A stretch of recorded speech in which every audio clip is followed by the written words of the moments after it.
Welcome back, guys. I hope you're doing awesome. We're gonna go mow some hay today. Let's get the 8430 fired up and let's go see what we can get knocked down. I've got the necessities today. We've got a Dr. Pepper and a big jug of water. And I got some snacks sitting in the center console of this, so let's go see what we can get done. So I got this piece about 3/4 of the way done last night, and the dew came up and it was getting dark and I just decided to quit. I did get a pretty decent amount knocked down on the ground yesterday though. My grandpa told me go nuts, get as much down on the ground as I can because we've got decent weather. So that piece we mowed in my previous video, he is gonna go rake and bale that, I guess, while I go keep mowing. So, and it won't be too bad.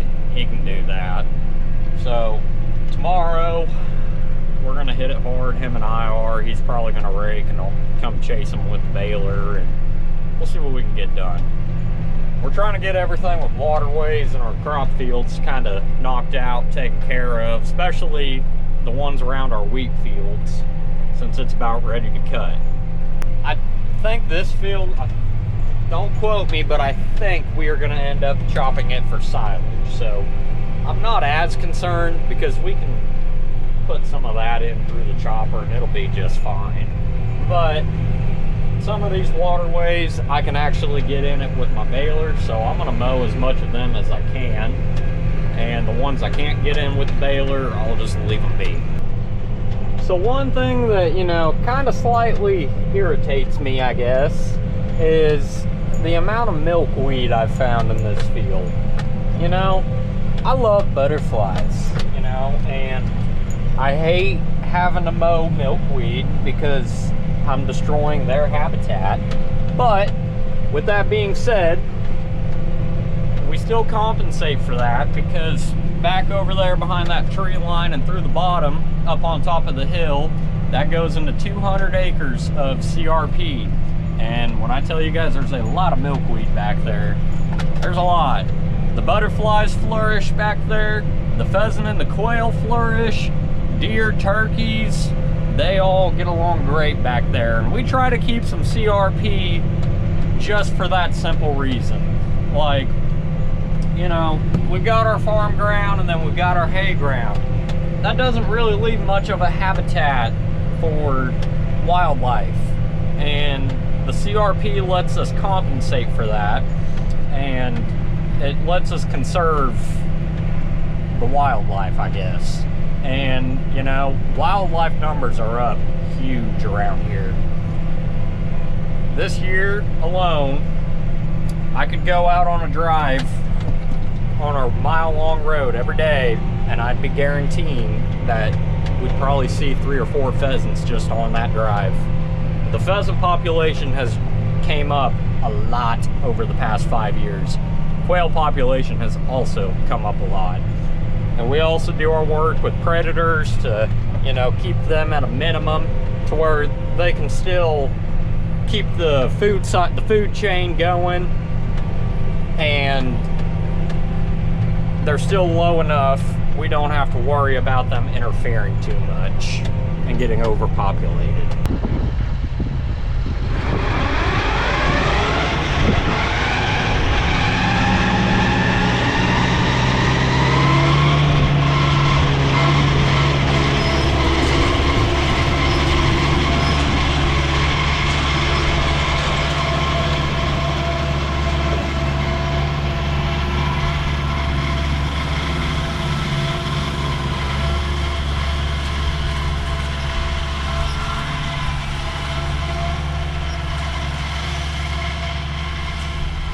I got moved up onto some legit hay ground, and I'm not gonna lie to you guys, I am kind of disappointed.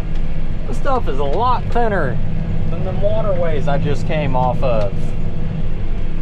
But I'm also on the turning road, so I don't know. We'll get out into it a little more and see what it does, but I'm not gonna get my hopes up too much about it. The only bright side to this though is I can click her up into 13. and we can mow at about 10 mile an hour now. So we ought to be able to get her done pretty quick. I just got done eating dinner. It was very, very tasty. My grandma had fried chicken, mashed potatoes, and baked beans, and corn, and toast with jelly. Oh man, it was good. I did, however, forget to refill my water bottle.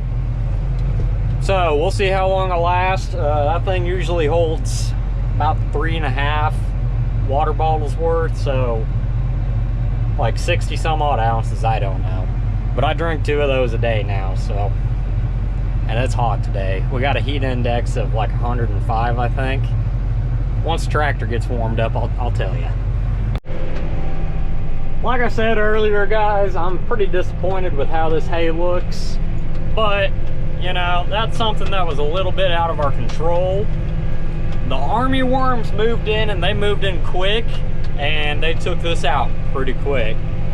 So this farm, mainly this field, the rest of it's not too terrible, I guess, but this farm and one of our other pieces at our main cattle farm got hit pretty hard by the army worms. So there's going to be some spots it's going to be pretty good, and there's going to be others it's we would have been better off bush hogging it. But at least now we can get it mowed off and cleaned up, and we can try to put some of them seed heads back into the ground so they can push more grass up and through it.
Alrighty guys, it is now 4 o'clock.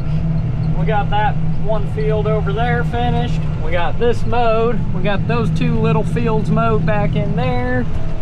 We got this little triangle piece across the ditch mowed. Now all we've got left is to hop across the next crossing and knock out that big field. And I'm gonna show you guys how to open it up. Alright guys, this is the field I'm going to be showing y'all how to open up on. It's somewhat square. So first thing you do is you kick on the PTO like that. I run at about 1900 RPMs or so. Okay, now here's what I consider the important part. Once we get across this crossing here, I'm going to mow a little bit of it actually so I can see where we need to go with the rake.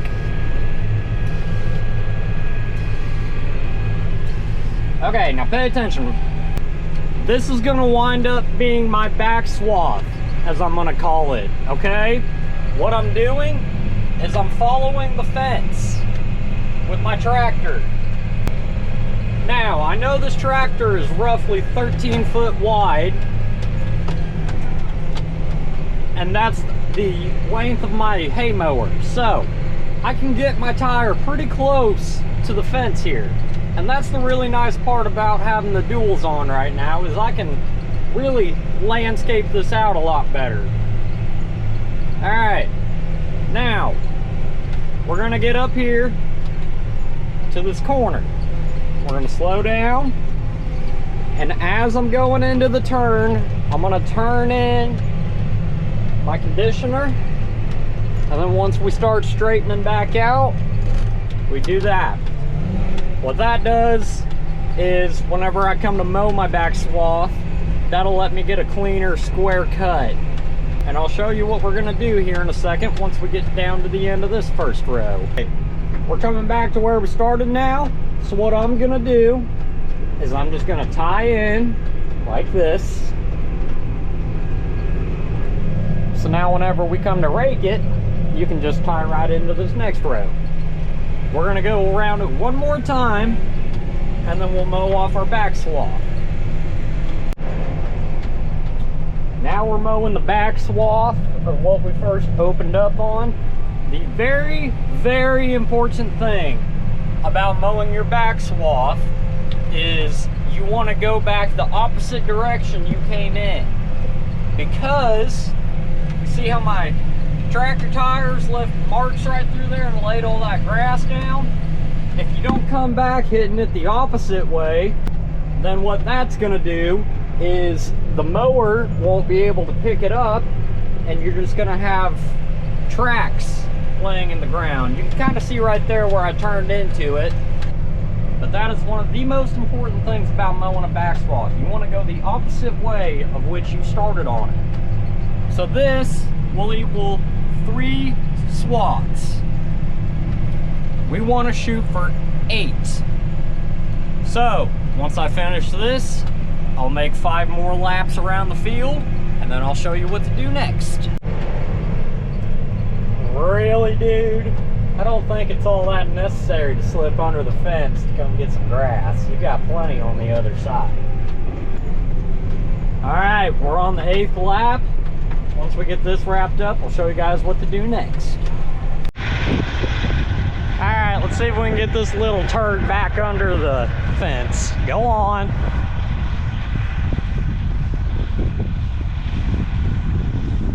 Go on. You're really gonna make me go this far, huh?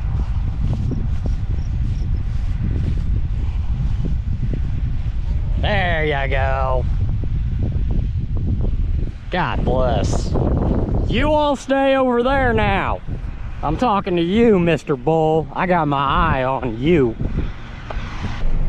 We have finished up swath number 8 now, and I got that calf back in. So what I did was I came up onto the longest part of the field, and I hopped on it. And once we get down here to the edge, we're gonna turn around and start working our way north and south. All right, guys, that's gonna do it for this video. We are finished for the day. Next video is probably gonna be me raking and baling hay, if I had to guess, or just baling hay. I gotta talk to Paul, figure out what the game plan for tomorrow is, and go from there. I hope you all enjoyed. Be sure to hit that like and subscribe button if you're on YouTube, and if you're on Facebook or TikTok, hit that follow button, like the video, and share. And on all platforms, be sure to leave a comment on what you thought of today's video. I'll see you guys next time. Bye.